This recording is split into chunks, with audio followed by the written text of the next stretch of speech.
siapkan hatiku Tuhan untuk dengar firman-Mu.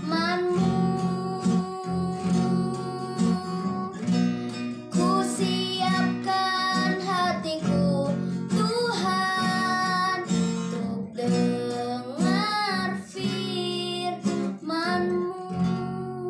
Shalom. Selamat malam Bapak Ibu Saudara yang dikasihi oleh Tuhan.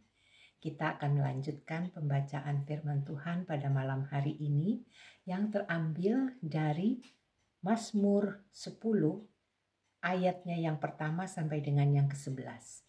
Mazmur 10 ayat yang pertama sampai dengan yang ke-11. Tapi sebelumnya mari kita mau berdoa dulu untuk firman Tuhan yang akan kita baca. Mari kita berdoa.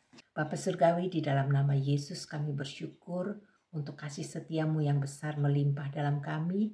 Biarlah kami boleh tetap melihat campur tangan Tuhan. Malam hari ini kami akan melanjutkan pembacaan firman Tuhan. Biar Tuhan mengurapi kami sehingga kami mengerti apa yang kami baca dan kami tahu kemana langkah-langkah yang harus kami hadapi dalam dunia ini. Terima kasih untuk segala persiapan yang sudah Tuhan buat dalam hidup kami. Kami bersyukur karena Tuhan baik. Di dalam nama Yesus kami berdoa. Haleluya. Amin, amin, amin. Baik, kita lanjutkan pembacaan kita yang terambil dari Mazmur 10 ayat yang pertama sampai dengan ayat yang ke-11 yang berbunyi demikian. Mengapa engkau berdiri jauh-jauh ya Tuhan dan menyembunyikan dirimu dalam waktu-waktu kesesakan? Karena congkak orang fasik giat memburu orang yang tertindas. Mereka terjebak dalam tipu daya yang mereka rancang. Karena orang fasik memuji-muji keinginan hatinya, dan orang yang loba mengutuki dan menista Tuhan. Kata orang fasik itu dengan batang hidungnya ke atas. Allah tidak akan menuntut. Tidak ada Allah. Itulah seluruh pikirannya. Tindakan-tindakannya selalu berhasil. Hukum-hukummu tinggi sekali jauh dari dia. Ia menganggap remeh semua lawannya. Ia berkata dalam hatinya, aku takkan goyang. Aku tidak akan ditimpa malapetaka turun-temurun. Mulutnya penuh dengan sumpah serampah, dengan tipu dan penindasan. Di lidahnya ada kelaliman dan kejahatan. Ia duduk menghadang di gubuk-gubuk. Di tempat yang tersembunyi, ia membunuh orang yang tak bersalah. Matanya mengintip orang yang lemah. Ia mengendap di tempat yang tersembunyi seperti singa di dalam semak-semak. Ia mengendap untuk menangkap orang yang tertindas. Ia menangkap orang yang tertindas itu dengan menariknya ke dalam jaringnya. Ia membungkuk dan meniarap, lalu orang-orang lemah jatuh ke dalam cakarnya yang kuat. Ia berkata dalam hatinya, Allah melupakannya. Ia menyembunyikan wajahnya dan tidak akan melihatnya untuk seterusnya. Kalau kita baca dalam firman Tuhan hari ini, bagaimana kehidupan orang-orang yang tidak percaya akan Tuhan, yang tidak takut akan Tuhan, yang menganggap dirinya lebih daripada Tuhan. Dan itu yang saya saksikan itu terjadi sebenarnya, memang benar-benar ada orang yang memiliki tipe-tipe seperti ini karena mereka menganggap mereka hidupnya sudah cukup, sudah makmur, sudah semua tersedia, terpenuhi, dan mereka tidak butuh Tuhan lagi. Dan hal ini terjadi nyata seperti di Eropa, tidak jauh misalnya di Belanda.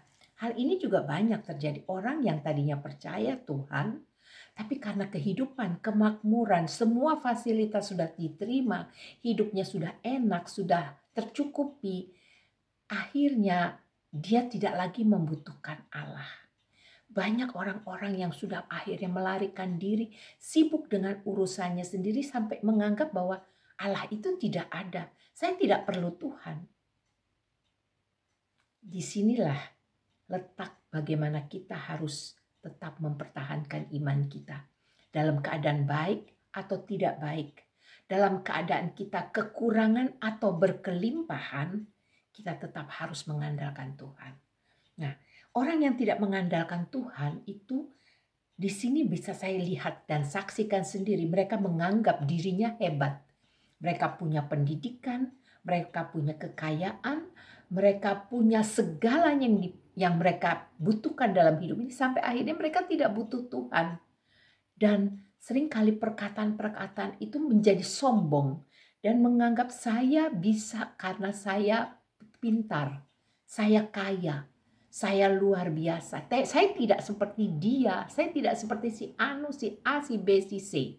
Nah, inilah keadaan manusia akhir zaman. Tindakan-tindakannya itu tidak lagi membutuhkan Tuhan. Sampai akhirnya pikirannya, apa yang dia ucapkan, dia lakukan, itu semua menentang firman Tuhan dan menjauh dari Tuhan. Namun satu hal, kita belajar, orang yang sombong, orang yang merasa diri hebat, itu akan direndahkan. Dia akan direndahkan. Tunggu waktunya. Kita tidak perlu membantah. Kita hanya bisa berdoa untuk orang-orang seperti ini. Bila belas kasihan Tuhan menjangkau, menjamah mereka untuk berbalik kembali, berbalik menghadap Tuhan dan merasakan anugerah Tuhan, bahwa hidup ini hanya anugerah. Tidak ada sesuatu pun yang bisa kita banggakan. Ya, kita tidak punya apa-apa dalam dunia ini. Kalau Tuhan panggil dalam sekejap, harta, kekayaan, kedudukan, kemewahan, apapun, pangkat, itu tidak akan kita bawa. Semua sia-sia. Semua kita tinggalkan. Tapi satu hal, iman, itu yang membuat kita tetap percaya dan bertahan kepada Tuhan. Itulah keselamatan, itulah kekuatan. Orang fasik memuji-muji diri, tapi anak Tuhan itu tetap mengandalkan Allah, percaya kepada Tuhan. Mari kita bangkitkan iman kita, percaya kita, pengharapan kita hanya kepada Tuhan, bukan kepada kekuatan kita sendiri, bukan kehebatan kita. Sehingga firman Tuhan di dalam Yeremia katakan, kutuklah orang yang mengandalkan manusia, yang mengandalkan kekuatannya sendiri, dan yang hatinya menjauh daripada Tuhan. Itu mengalami kutuk. Mungkin mereka akan tidak merasa bahagia. Mereka tidak akan merasakan damai sejahtera dalam hati. Karena damai sejahtera itu datangnya daripada Allah. Bukan dari hal-hal materi, dari hal dunia, atau yang dicari oleh orang dunia. Tapi semua kekayaan di dalam Tuhan, itulah damai sejahtera, sukacita, dan berkat itu terus akan mengalir, memelihara hidup kita. Pada malam ini kita belajar untuk mengandalkan Tuhan dalam segala keadaan. Mari kita berdoa. Bapa, terima kasih untuk firman yang singkat, dan kami belajar bahwa hari-hari ini kami mau lebih mengandalkan Tuhan. Bukan jabatan kami, bukan kedudukan kami, bukan kekayaan kami, bukan pendidikan kami, atau kemewahan, atau hal-hal yang ada di sekeliling kami yang membuat kami jauh daripada Tuhan. Tapi satu hal, ajar kami untuk mengandalkan Tuhan. Tetap percaya bahwa hidup ini adalah anugerah. Apa yang Tuhan buat, kami mau melihat bahwa Tuhan berperkara atas kami luar biasa. Pemeliharaanmu sempurna. Ampuni kami jika kami salah melangkah. Tapi hari ini kami mau belajar dan takut akan Tuhan itu ada tinggal dalam hati kami. Terima kasih Bapa. Di dalam nama Yesus kami berdoa. Haleluya. Amin, amin, amin. Tuhan Yesus memberkati, dan kita akan lanjutkan kembali pada pembacaan berikutnya.